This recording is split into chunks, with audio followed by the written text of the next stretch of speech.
আজকে বেগম খালেদা জিয়াকে তাদের মাঝে ফিরে পেয়ে আল্লাহর দরবারে হাজার শুকরিয়া আদায় করছে এবং আমরা সবাই আশা করি বেগম খালেদা জিয়ার নেতৃত্বে আগামী দিনে বাংলাদেশে গণতন্ত্রের যে বিপর্যয় হয়েছিল তা কেটে যাবে।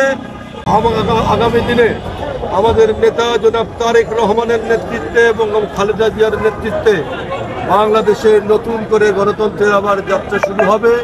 সেই গণতন্ত্রের অভিযাত্রায় সারা দেশের মানুষ একসঙ্গে এক পায়ে পায়ে পায়ে মিছিলে মিছিলে বাংলাদেশকে আবার একটা গণতান্ত্রিক রাষ্ট্র হিসাবে, একটা কল্যাণকর রাষ্ট্র হিসাবে, একটা ন্যায় বিচারের রাষ্ট্র হিসাবে এবং একটা মানুষের জন্য একটা রাষ্ট্র হিসাবে আবার তারা গড়ে তুলবে।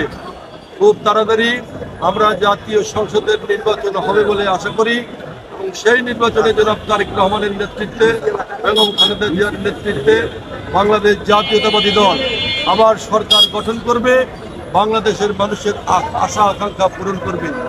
এই দিনে আমাদের প্রত্যাশা সেই জনগণের শাসন কায়েমের জন্যে, জনগণের হাতে ক্ষমতা অর্পণের জন্যে আজকে যে অন্তর্বর্তীকালীন সরকার আছে তারা প্রয়োজনীয় ব্যবস্থা নেবে।